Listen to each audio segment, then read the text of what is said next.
Mesdames et messieurs, bonjour à toutes et à tous. C'est un plaisir de vous accueillir aujourd'hui pour cette webconférence de l'Académie UPV dédiée à la gestion juridique des accidents du travail.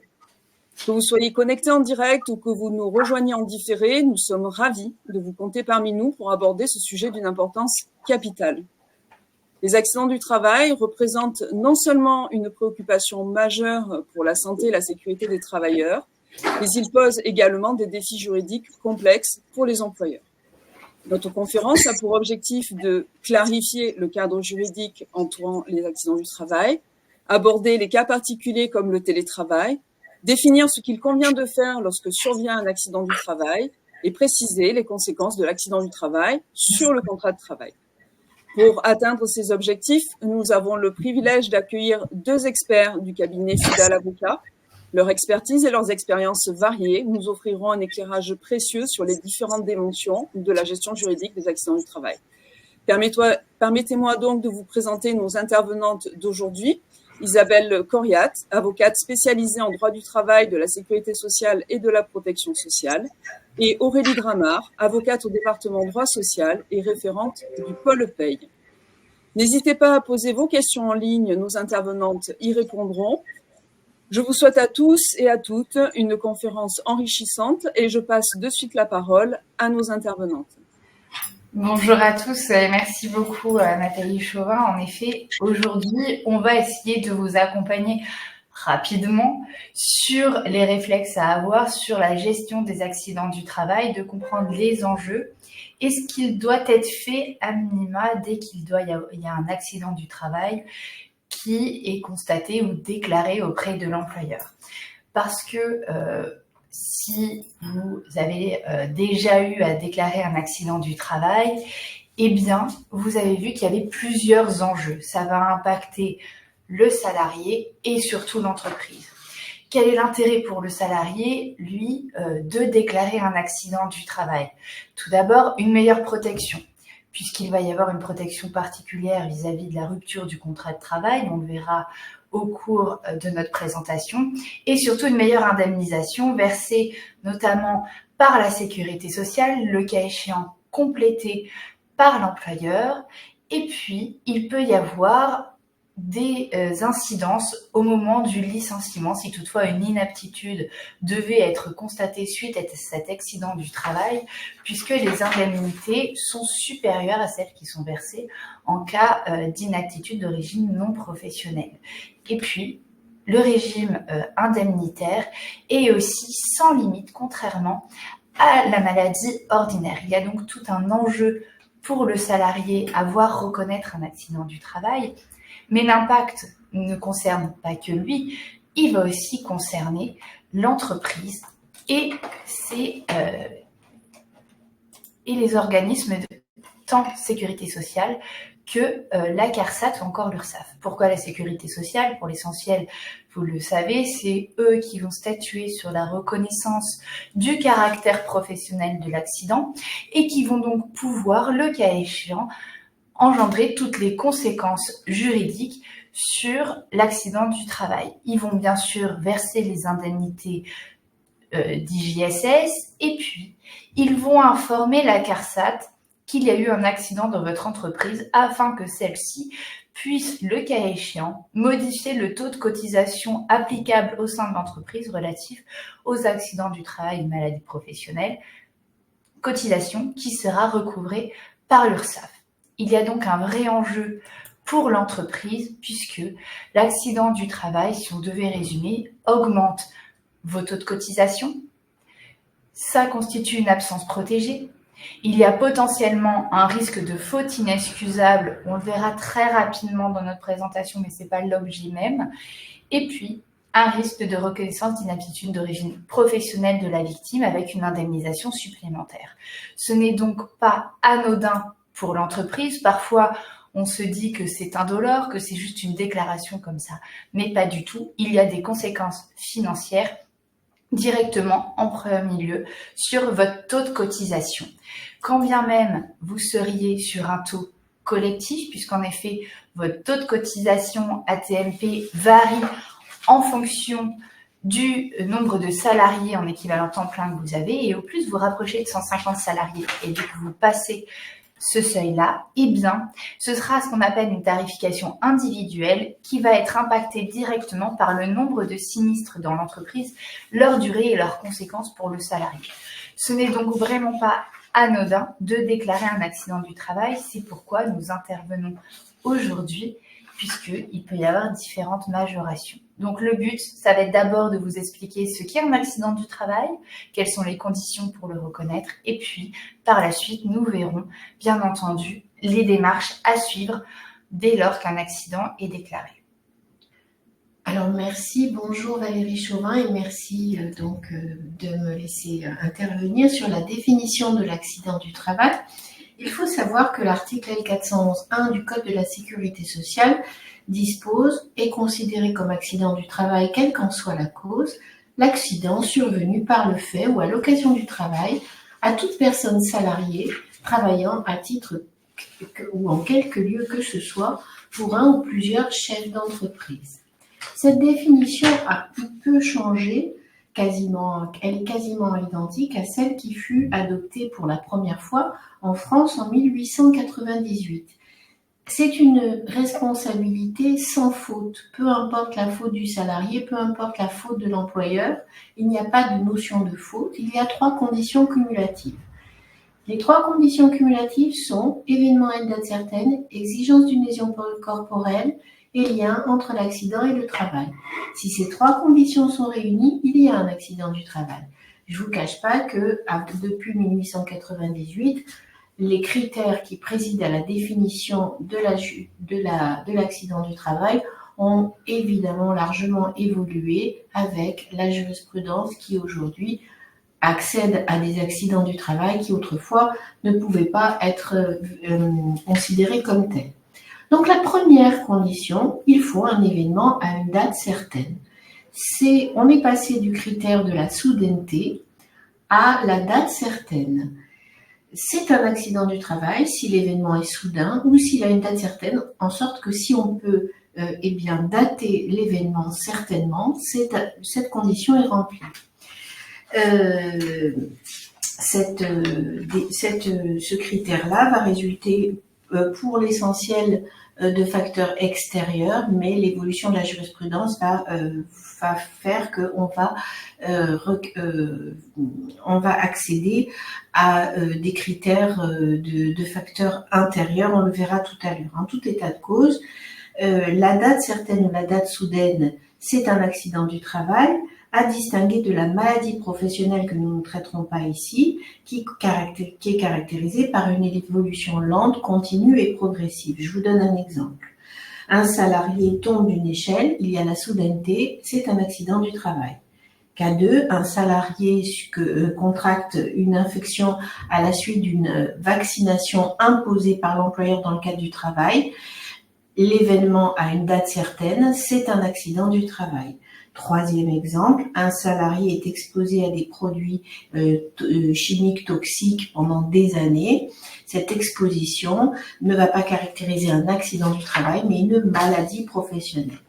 Quand on parle toujours à propos de ce premier critère d'un événement à une date certaine, classiquement, la plupart du temps, on pense à des facteurs extérieurs, liés à des machines-outils, liés à l'exposition à la chaleur, au froid, à la lumière, à des agents chimiques également, mais aussi une rixe sur le lieu de travail, c'est un accident du travail, les conséquences d'une vaccination, une maladie contagieuse, tout ça, ce sont des facteurs extérieurs. Mais la Cour de cassation valide évidemment depuis très longtemps maintenant des facteurs qui sont caractérisés et qui ne sont pas des facteurs extérieurs, alors qu'ils étaient initialement exclus de la qualification.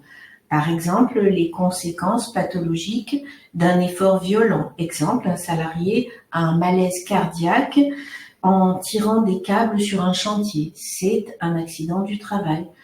2e exemple, un salarié ressent une douleur en soulevant un seau sans qu'il y ait d'autres indications.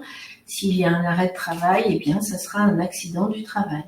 Autre cas, un salarié est victime d'un malaise au sortir d'un entretien annuel d'évaluation. Il a un choc émotionnel. C'est un accident du travail. Voilà pour la première condition. La deuxième condition, c'est l'accident du travail implique une lésion. Il n'y a pas d'accident du travail sans lésion. L'accident du travail n'est caractérisé que par une lésion corporelle externe, interne ou externe, même différée par rapport au fait accidentel. Donc, une plaie, une fracture, une blessure, une hémorragie, un infarctus, un malaise contracté, constaté médicalement, va caractériser un accident du travail. Il n'y a pas d'accident du travail s'il n'y a pas d'arrêt de travail et s'il n'y a pas de lésion. Troisième condition, il faut que l'accident du travail l'accident est un lien avec le travail. Donc, il faut établir que l'accident est survenu en cours d'exécution du travail à un moment et dans un lieu où le salarié se trouve sous le contrôle et l'autorité de l'employeur. On a donc coutume d'indiquer qu'il faut que ça se passe sur le lieu de travail et ou pendant le temps de travail.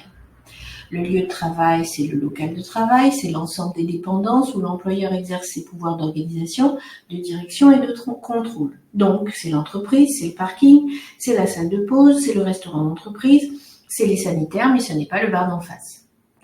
Le temps de travail, l'élément temps de travail est interprété de façon assez extensive par la jurisprudence, puisque les heures de délégation, les heures de formation, les entretiens préalables à une sanction, le salarié est convoqué pour un entretien préalable à une sanction, c'est un accident du travail. Les stages de motivation et de survie qui sont organisés par l'employeur, les cocktails auxquels les salariés doivent rester puisque c'est sur demande de l'employeur. Les temps qui précèdent le début du travail et qui suivent immédiatement la fin du travail sont considérés comme se rattachant au temps de travail, à l'exception du télétravail, on en parlera tout à l'heure. Dans ce cas-là, le juge a pour l'heure en tout cas, sous réserve d'une appréciation future des tribunaux, une appréciation extrêmement stricte de la notion de temps de travail. Évidemment, les visites auprès du médecin du travail, toutes les visites auprès de la médecine du travail sont rattachées au temps et au lieu de travail, donc accident du travail. Les entretiens d'embauche ne sont pas des accidents du travail puisque le salarié n'est pas encore sous contrat. L'arbre de Noël du CSE, si le salarié a la possibilité de ne pas y aller, ce n'est pas un accident du travail. Le salarié est en congé payé, en maladie, etc., il ne vient pas dans l'entreprise, il n'y a pas d'accident du travail, sauf si le salarié s'est rendu dans l'entreprise ou sur un chantier à la demande de l'employeur, par exemple, convocation à entretien préalable. La pause déjeuner hors de l'enceinte de l'entreprise, ce n'est pas non plus un accident du travail. On pourrait multiplier les cas, évidemment, mais le temps nous manque.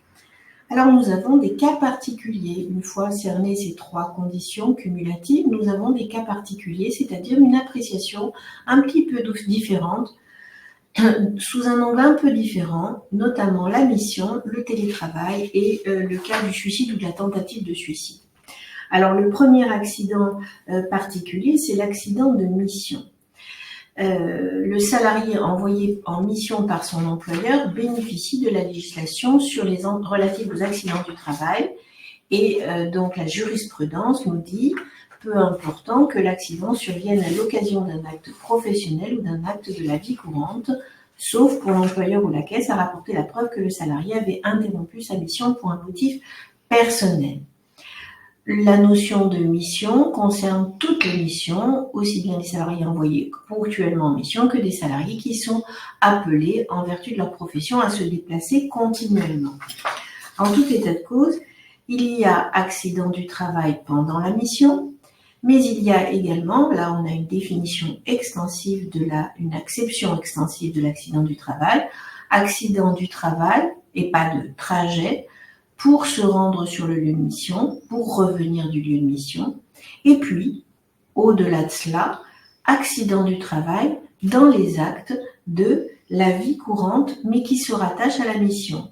Le salarié est dans un hôtel, il tombe dans sa salle de bain ou il tombe de son lit, eh bien, ça sera considéré comme un accident du travail. Le salarié est en mission à l'étranger. Dans cet hôtel, il est dans un hôtel. Dans cet hôtel, il y a une piscine. Il est normal qu'il aille dans la piscine. Il tombe dans la piscine. C'est un accident du travail. Le salarié, dans le cadre de sa mission à l'étranger, décide par contre d'aller suivre des cours d'équitation. C'est sa décision à lui. Ça ne se rattachera pour le coup pas à la mission et ça ne sera pas considéré comme un accident du travail. Alors évidemment, on peut multiplier les exemples puisque la Cour de cassation nous en donne beaucoup, mais là encore, il s'agissait juste de poser les principes. Autre accident qui évidemment fait couler beaucoup d'encre et qui va donc être ouvert à beaucoup de décisions. Pour l'heure, nous n'en avons pas suffisamment, mais en tout cas, nous avons un texte de loi. L'accident survenu sur le lieu où est exercé le télétravail pendant l'exercice de l'activité professionnelle du télétravailleur est présumé être un accident du travail.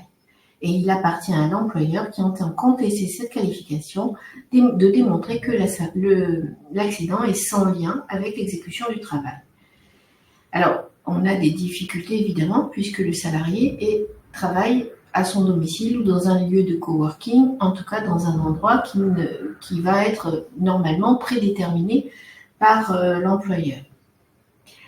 L'article 411.1 du Code de la sécurité sociale trouve à s'appliquer si l'accident est survenu sur le lieu où est exercé le télétravail et pendant l'exercice de l'activité du télétravail. Alors du coup, évidemment, la difficulté majeure consiste à déterminer les lieux ouverts par la présomption et les horaires.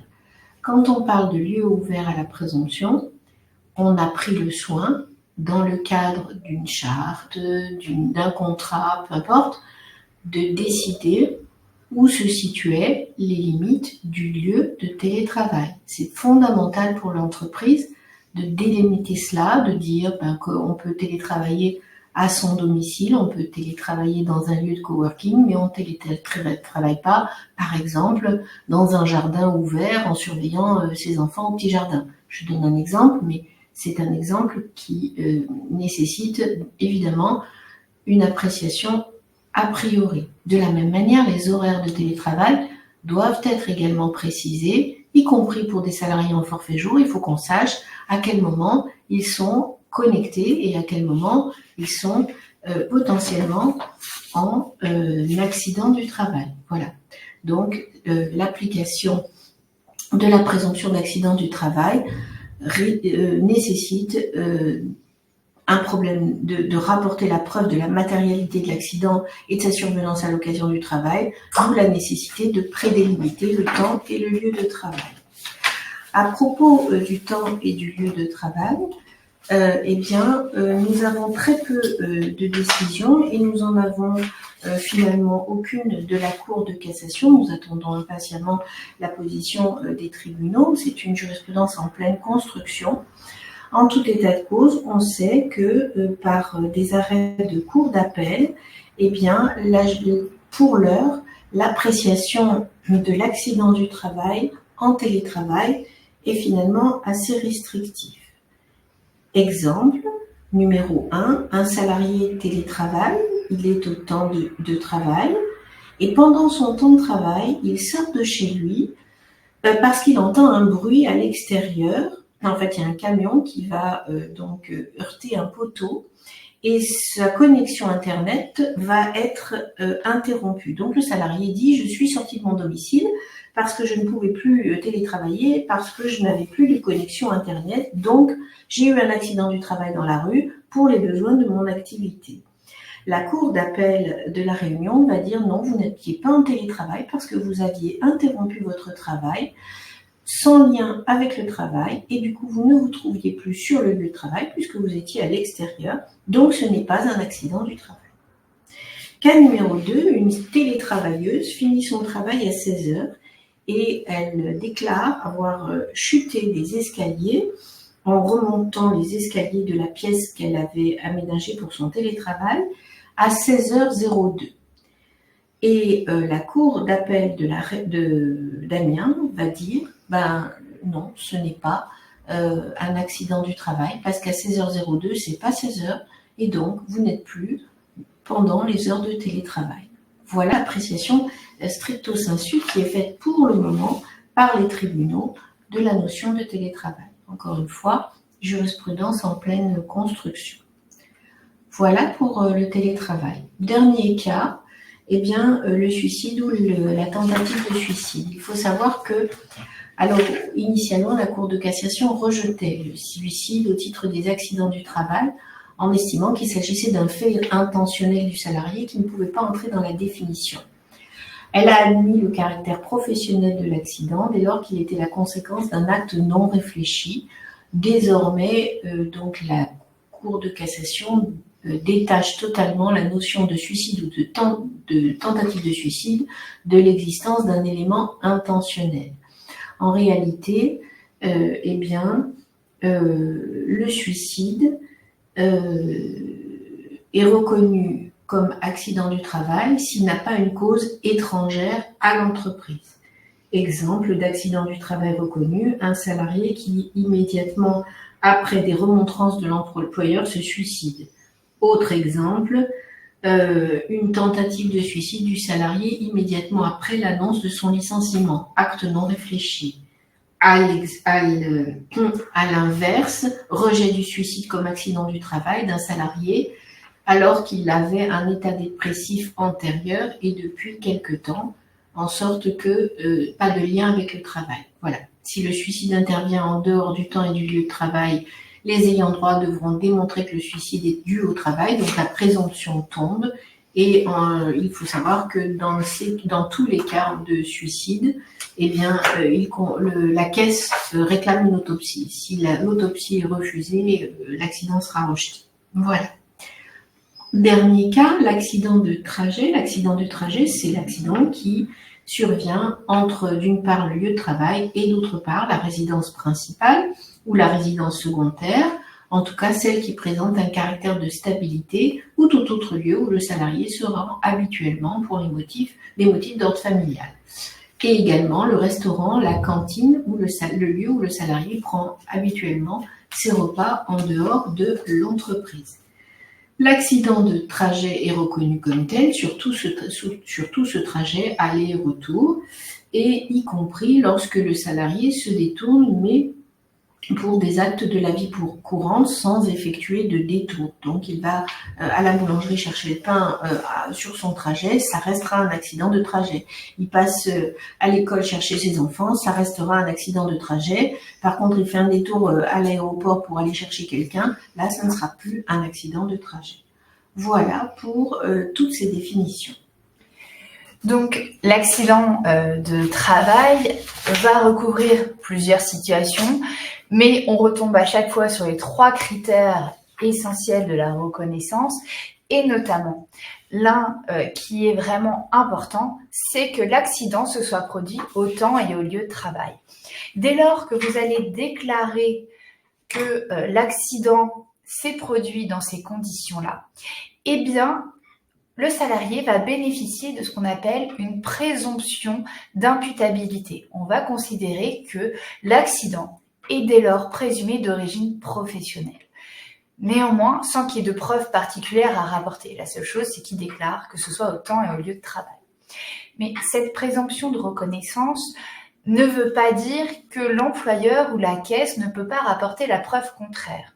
Et c'est là où vont jouer toute l'importance des notions de réserve qu'on verra juste après, et donc vous êtes en capacité malgré tout de rapporter des preuves comme quoi la lésion, même si le salarié vient vous déclarer qu'un accident s'est produit au temps et au lieu de travail, eh bien peut-être qu'il n'y a pas de lésion, peut-être que ces lésions ne sont pas liées au travail, et donc vous pouvez, dans le cadre des réserves ou de l'enquête de la sécurité sociale qui serait menée après votre déclaration, rapporter la preuve qu'il n'y a pas de lien avec le travail quant aux lésions potentielles déclarées ou l'accident ne recouvre pas de caractère professionnel.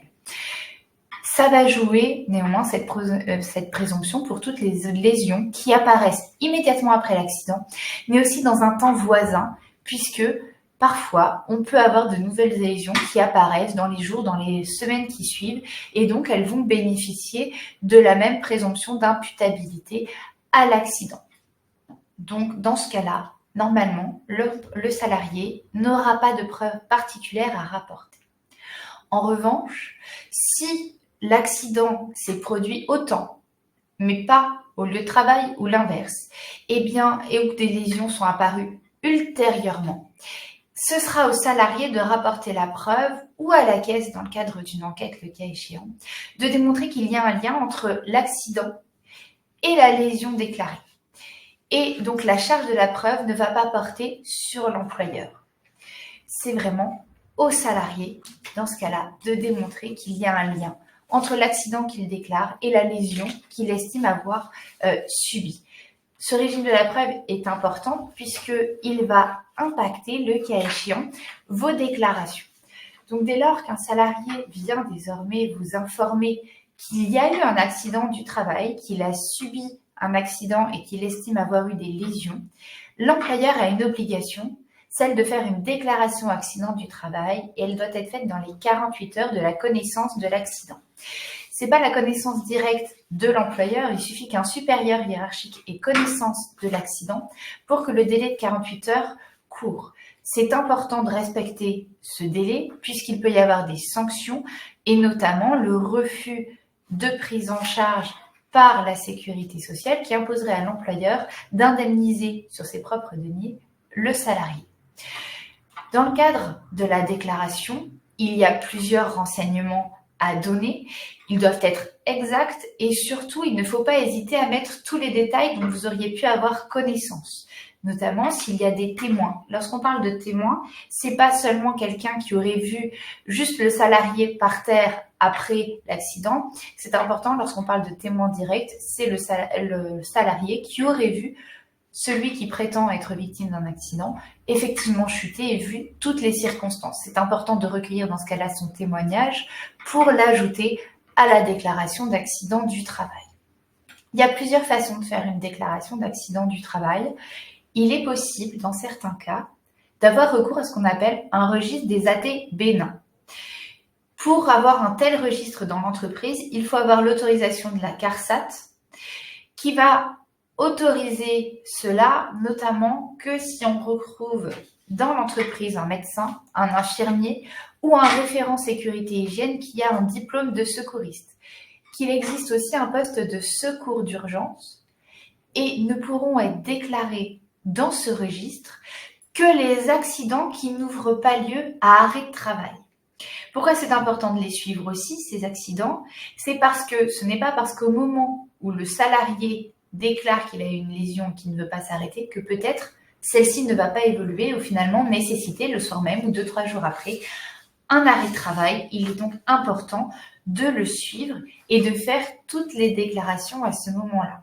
Par contre, si vous n'avez pas de registre AT bénin ou que vous avez des réserves à faire, parce que ce n'est pas parce qu'il n'y a pas d'arrêt de travail, comme je le disais, qu'il n'y a pas de reconnaissance de l'accident du travail et que ça ne va pas potentiellement impacter votre taux AT ou la situation du salarié. C'est donc important, dès lors qu'il y a un accident du travail et que vous avez des réserves à émettre, donc des éléments d'information sur une contestation des circonstances de l'accident, de la lésion déclarée, eh bien, il faudra dans ce cas-là passer par la déclaration dont on a l'habitude de faire, eh bien, via Net Entreprise, on va respecter, même lorsqu'il n'y a pas d'arrêt de travail, la déclaration dans les 48 heures de l'accident.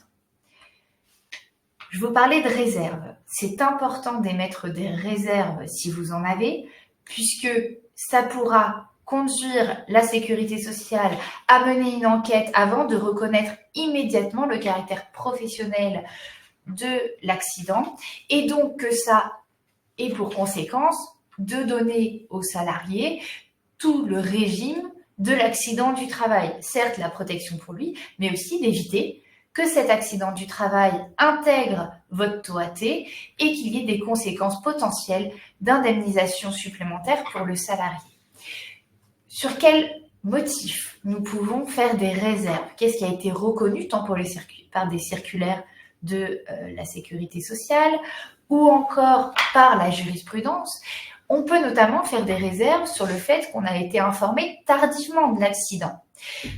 L'accident, il doit être soudain, comme vous disait Maître Coriat, et on doit aussi avoir une connaissance précise des lésions. Sauf si le salarié vient vous voir une semaine après en vous disant « Ah non, mais lundi dernier, j'ai eu un accident et c'est pour ça que j'ai mal au dos », on doit faire une déclaration AT pour essayer potentiellement, en fait, devoir appliquer le régime des accidents du travail alors qu'il s'est blessé la veille au foot. Eh bien, c'est important de faire comme réserve le fait que vous avez été informé tardivement de l'accident. Ou encore, s'il y a des lésions tardives, si les lésions apparaissent une semaine, 10 jours après. C'est la même chose, vous pouvez également faire des réserves. Les lésions lorsqu'elles sont invisibles.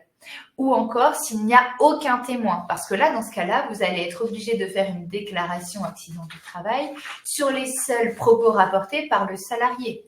Et donc, il n'est pas certain que tous les éléments rapportés soient vrais. C'est important d'en faire état auprès de la sécurité sociale. Ou encore s'il y a une faute intentionnelle du salarié. Ou si j'ai une absence de fait accidentel. Je n'ai pas de chute, je n'ai pas notamment de saut à porter sur ce moment-là, ou on conteste toutes les possibilités selon lesquelles l'accident déclaré n'aurait pour vous aucun lien avec l'activité du salarié et les missions qui sont données. Il ne faut pas hésiter à faire toutes les réserves possibles. Vous devez les faire par principe au moment de la déclaration accident du travail, mais elles peuvent être faites dans les 10 jours qui suivent aussi cette déclaration pour informer la sécurité sociale de tous les éléments qui entourent la déclaration et l'accident du travail pour qu'elle puisse statuer sur la reconnaissance ou non de l'AT, ce qui peut avoir un impact très important pour vous. Donc, il ne faut pas hésiter à émettre des réserves dès que vous en avez. Quelles sont les conséquences maintenant de cet accident du travail et qui vont vous pousser aussi à émettre des réserves? C'est qu'en fait, dès lors que le caractère professionnel est reconnu à un accident, le salarié va bénéficier de ce qu'on appelle une protection contre le licenciement. Alors, ça ne veut pas dire qu'on a interdiction totale de le licencier, mais il y a une protection contre un licenciement pour une cause réelle et sérieuse. La seule cause qui peut vous ouvrir droit à un licenciement disciplinaire suite à un accident du travail, qui sera bien entendu sans lien avec l'AT. À défaut, le licenciement est interdit. Ce serait pour faute grave ou force majeure. Le cas de force majeure est quasiment jamais reconnu, donc il faut qu'il y ait une faute grave, une faute d'une gravité telle qui empêche le salarié de rester dans les effectifs. Vous ne pouvez pas rompre non plus le contrat pour une mise à la retraite, ou encore rompre la période d'essai dès lors qu'il y a un accident du travail déclaré. Ça suspend, s'il y a un arrêt de travail, la période d'essai, et celle-ci recommencera à courir avec l'ensemble de vos droits associés au moment du retour du salarié. On a interdiction de rompre en raison de l'état de santé du salarié. Vous ne pourrez pas licencier pour les causes de l'accident du travail. Vous pourrez par contre mettre un terme au CDD si le terme de celui-ci arrive au cours de la période d'arrêt de travail suite à l'accident du travail. Ça s'applique bien entendu pour les CDD à terme précis ou imprécis, notamment pour le remplacement. Si le salarié titulaire du poste revient pendant la période d'arrêt de travail pour accident du travail, ça met un terme au CDD de remplacement. L'accident du travail n'a pas pour conséquence de prolonger le terme du CDD. Au contraire, sinon, il y a un risque de requalification en CDI. Les ruptures conventionnelles sont néanmoins autorisées pendant la période d'arrêt pour accident du travail, dès lors qu'on est certain qu'il n'y a pas de vice du consentement du salarié, parce que ça, c'est la base pour la validité d'une rupture conventionnelle.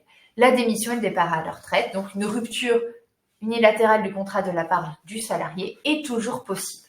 Donc, c'est une protection relative pendant la période d'accident du travail. Pour que le salarié reprenne son poste dans l'entreprise suite à l'accident du travail, si l'arrêt a duré moins de 30 jours, il pourra reprendre son poste immédiatement. À compter de 30 jours d'arrêt de travail, vous avez l'obligation d'organiser dans les 8 jours qui suivent la fin de l'arrêt une visite auprès du médecin du travail afin que celui-ci statue sur les capacités du salarié à occuper son poste. S'il n'y a aucune réserve, qu'il y a toutes ses capacités, il pourra reprendre son poste tel qu'il l'occupait auparavant et il poursuivra sa relation de travail. En revanche, si on statue sur une impossibilité et donc une inaptitude du salarié, eh bien, il faudra envisager un reclassement de celui-ci si c'est possible, si le médecin du travail le prévoit, rechercher des postes. Et si ce n'est pas possible, il faudra envisager, le cas échéant, un licenciement pour impossibilité de reclassement suite à l'inaptitude. Et là, comme on le disait en début de propos, eh bien, ça va engendrer des conséquences financières puisque, dans ce cas-là, l'indemnité de licenciement légal doit être doublée ou on verse le plus favorable si c'est l'indemnité conventionnelle, cette fois-ci non doublée. Et on va verser une indemnité égale à l'indemnité compensatrice de préavis, indemnité compensatrice préavis légale et pas conventionnelle. Donc, il y a un vrai impact à la reconnaissance d'un accident professionnel ou d'une maladie professionnelle pour l'entreprise, TOAT, et aussi les liens sur le contrat de travail, d'où l'importance d'essayer de faire en sorte que s'il y a des réserves, s'il n'y a pas toutes les conditions de l'accident du travail qui seraient remplies, de faire en sorte que la sécurité sociale ne reconnaisse pas le caractère professionnel de l'accident. Quels sont les recours maintenant et qu'est-ce qu'il peut y avoir, quel contentieux peut exister suite à une reconnaissance d'accident du travail ou une non-reconnaissance?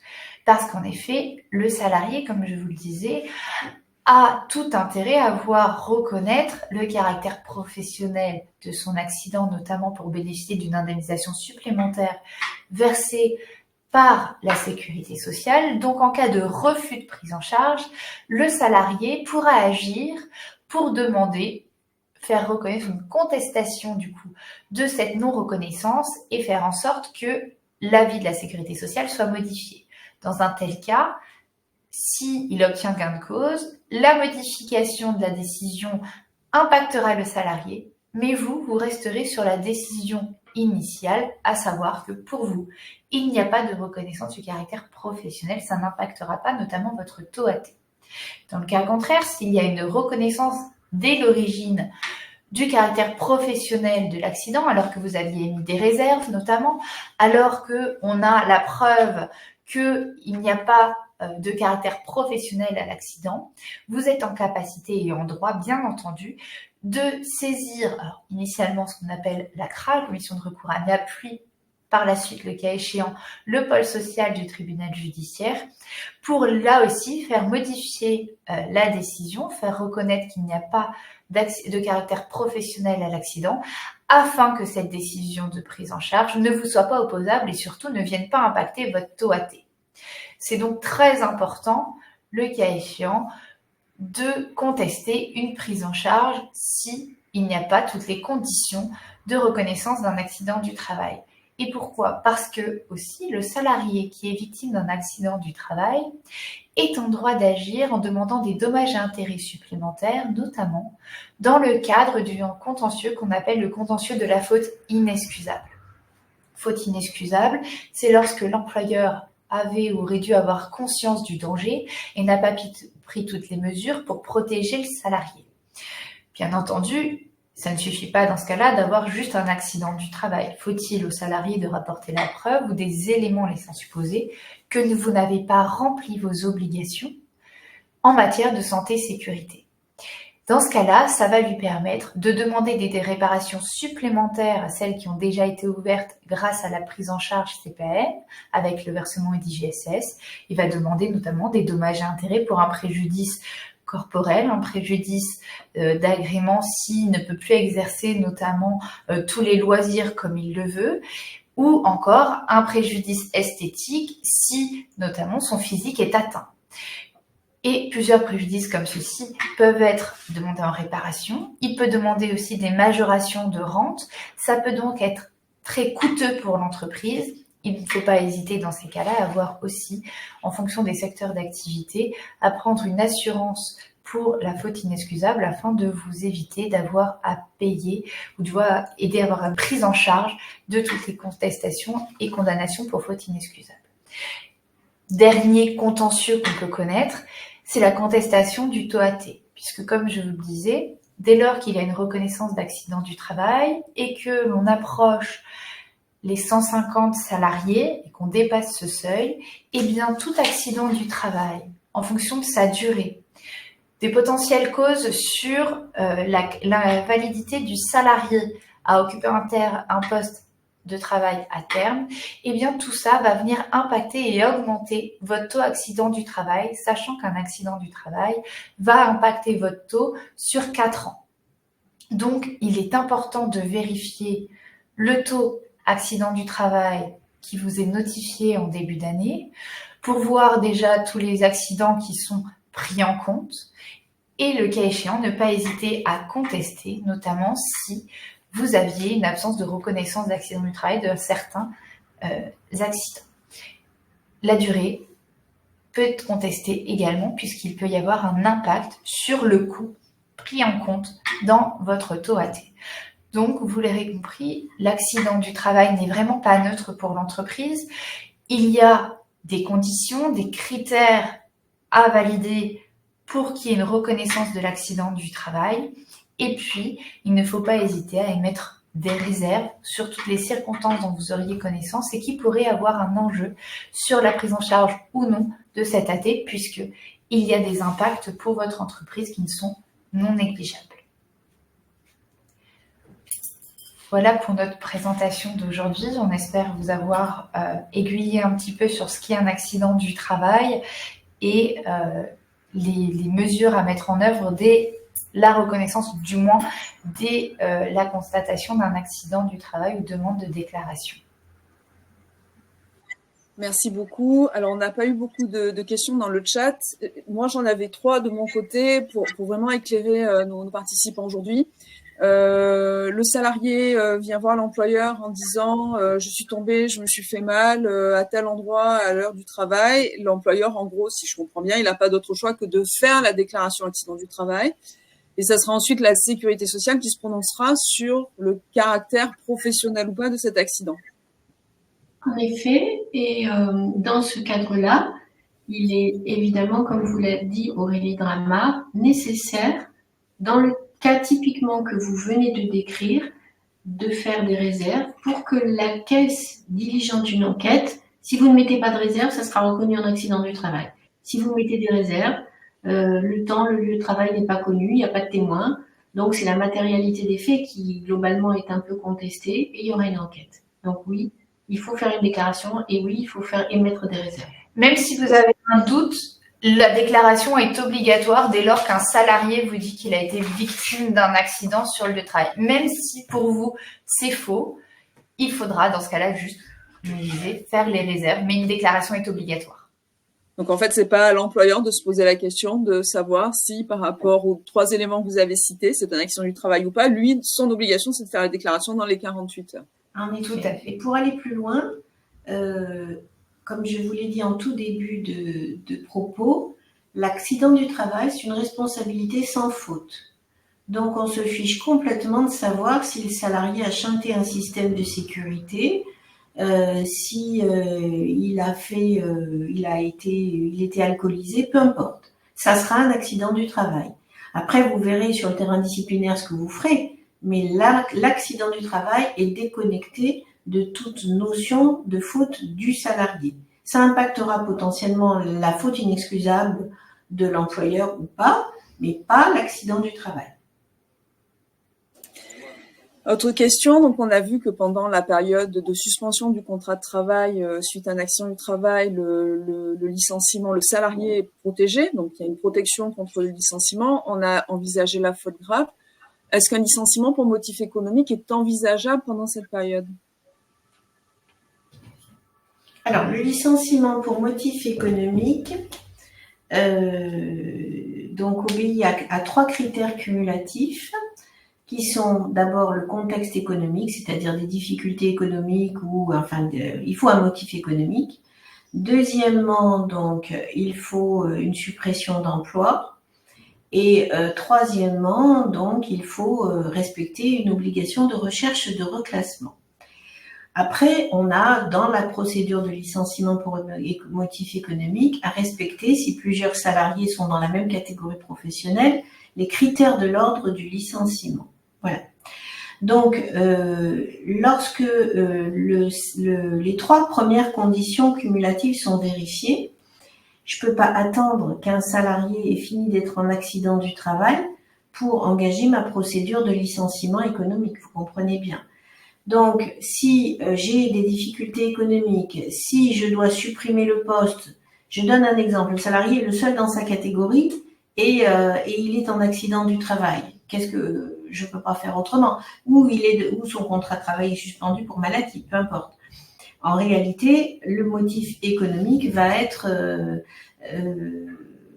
si mes critères du licenciement économique sont vérifiés, je vais avancer sur mon motif économique.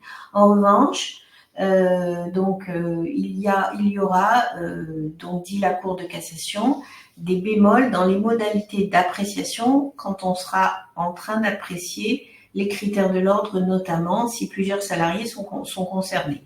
Mais dans votre cas, ou dans l'hypothèse où j'aurai un seul salarié et que j'ai une suppression de poste et que j'ai ma société qui est en déficit, qui nécessite un licenciement économique immédiat, j'aurai pas l'accident du travail n'aura pas d'impact. Je pourrais pas, voilà.